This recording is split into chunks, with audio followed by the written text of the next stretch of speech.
Salatsız var.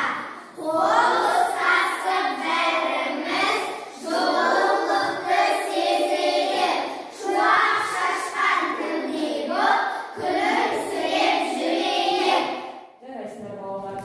Отыра қойыңдар. Балалар, бүгінгі көңіл күйлерің қалай? Керемет. Бүгінгі сабаққа дайындықтарың қалай? Тамаша. Ынталарың қалай? Ғажап. Жарайсыңдар. Олай болса, осындай көтеріңкі көңіл күймен бүгінгі қазақ тіл сабағымызды бастаймыз. Қазақ тіл сабағын бастаудан алдын мен сендерге қазір мына суретті көрсетемін. Балалар, бұл не? Алма. Ал біреуіміз орнымыздан жауап берейікші, иә, бәрімізден. Алманың түсі қандай? Рәбия? Қызыл. Толық жауап береміз, иә, Алманың түсі қызыл. Жарайсың, отыра қой. Ал алманың пішіні қандай екен? Дәулет? Домалақ. Дұрыс, алманың түсі домалақ екен, жарайсың. Жансая, алманың дәмі қалай? Тәтті. Алманың дәмі тәтті екен. Ал балалар, біз алма туралы, яғни зат туралы, оның қандай ерекшеліктер туралы айттық? Сындық ерекшеліктер туралы айттық, оның дәмінің тәтті екенін, пішінің домалақ екенін, пішінің жасыл екенін. Олай болса, бүгінгі сендермеген сын есім туралы өтеміз. Бүгінгі сабақтың мақсаты сын есім туралы түсінік беру, және сын есімге байланысты тапсырмалар орындау. Бәріміз сабаққа дайынбыз ба? Иә.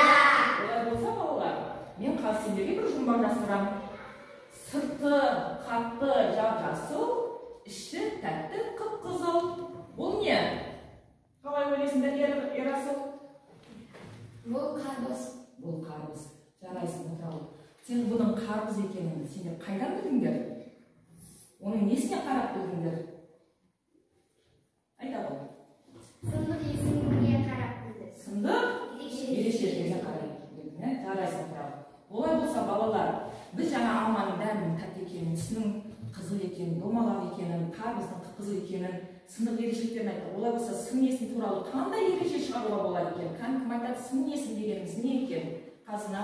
Сын есім дегеніміз заттың түсін, түрін, пішінін білдіретін сөздерді сын есім дейміз. Өте дұрыс. Есімізге түсті ма сын есім туралы ереже? Иә. Түрін, түсін, сапасын, көлемін, пішінін білдіретін сөздерді сын есім дейміз. Қызанақтың пішіні домалақ болады, оның дәмі тәтті, және де оның түсі қызыл болады. Біздің тобымыздың аты қияр. Қиярдың дәмі тәтті, пішіні сұбақ, әрі түсі жасыл болады.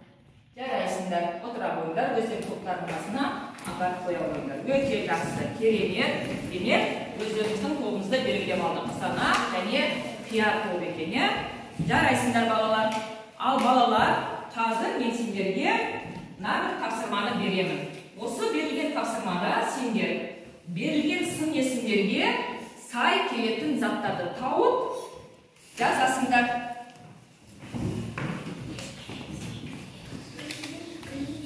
Бірінші мына берілген сын есімдерді оқыңдар, және осы сын есімдерге қандай зат есім сәйкес келеді?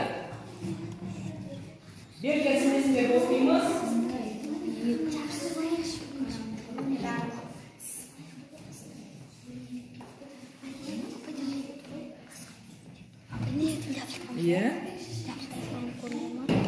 Әдем бұл жазып.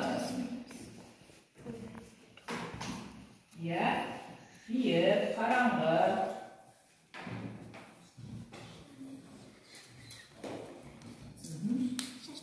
Ал, көреміз.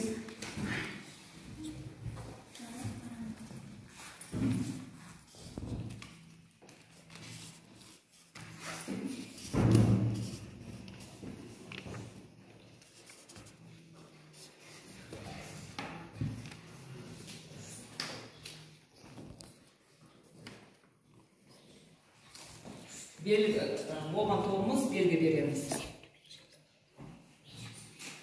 Жоқ, өте төменге түсіп кеттің ғой, мынаның жанына қойса.